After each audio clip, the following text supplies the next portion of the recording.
कि मारो में रूसल बड़ देखा शिव दुल्हा हो। दृश्य कहाँ पहुँचल? बारात तो बाबा के बाराती निकल गइल बा, मारो में पहुँचल बड़े रूस गइल बड़े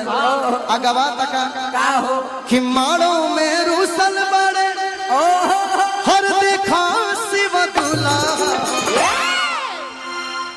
आ मांगे ले भार थरिया भांगे सखी तहस नहस। शिव जी के बियाह भाई चौका पर बैठल बड़े सखी लोग कहलस की काहे जी रउए दुल्हा है हेमे डाल दे हेने एकरम डाल हेकरम में हां डाल ए बासा कोइलो में डाल दो डालो ना जल्दी करो डाल ई बछड़ा हो। शिव जी के सखी लोग उसकावत के रउए दुल्हा है। हमनी के तो सुनने जाती गौरा के दुल्हा 3 लोक के ज्ञानी राजा हवे सर्वश्रेष्ठ ब्रह्मांड उनके हो। लेकिन तारा देही पे एको बस्तर नहीं थे तू ही दुल्हा हो। ओही में सखी लोग गावता सखी लोग गारी गावता दुल्हा का हेने तक है सबको सब दुल्हा गारी सुने ले तो शिवो जी सुन ले का सुन ले अरे तमुहावा तोर नीर खुरे बरवा पनवो नरे इके गावता माड़ो में शिव जी बैठल बड़े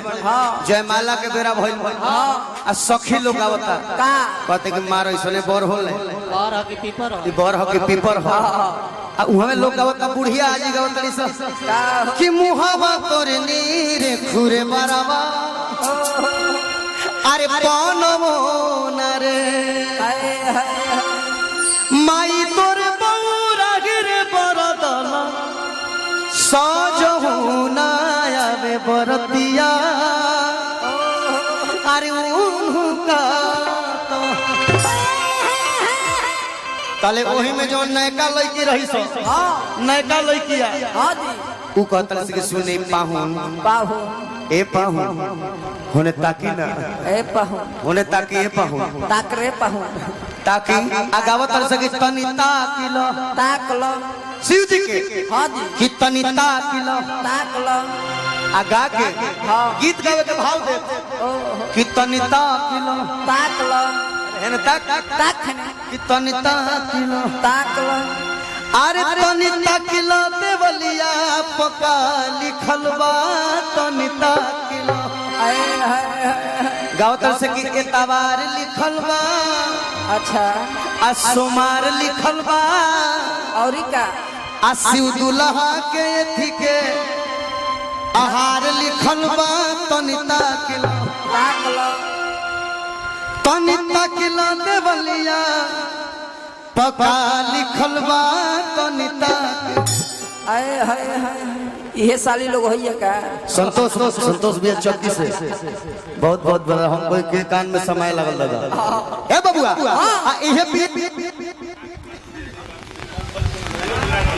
हेलो हेलो हाईली हाईली इहे बियाह के गीत हो एही में शिव जी के बियाह में गवा तका का बाबू कि तनी ताकिलो तनी तकला दे बलिया पका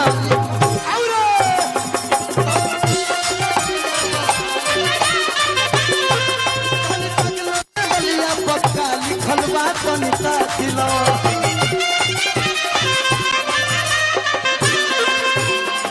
एरे अतवार लिखल बा सोमार लिखल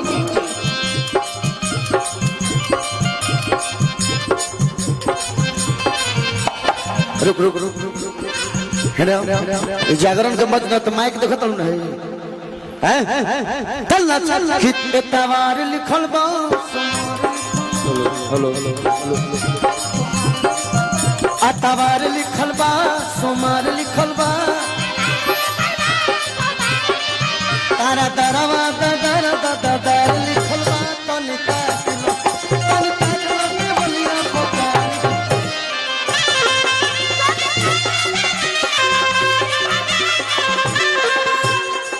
आ एही में गवाई महाड़ो में रूसल बड़ देखो शिव दुल्हा हो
देखिए भैया की तरफ से आशीर्वाद उपेंद्र सिंह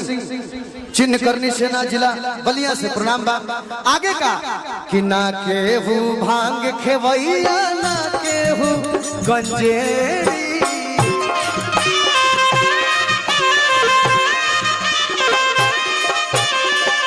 ना केहू चिलम वाला ना केहू भंगेरी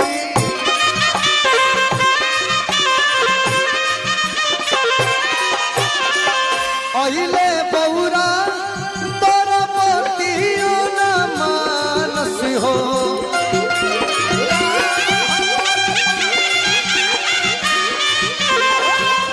अहिले बौरा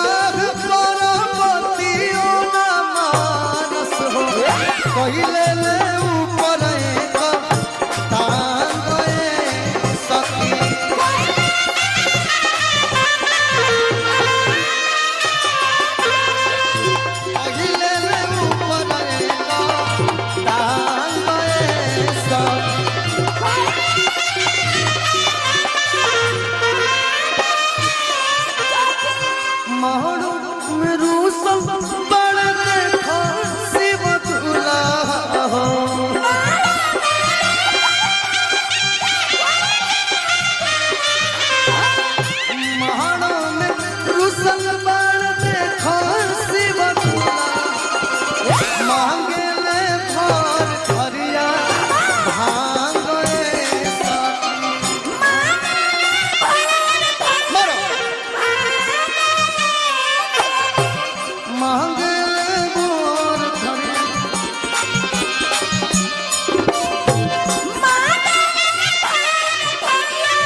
हमरो करे होता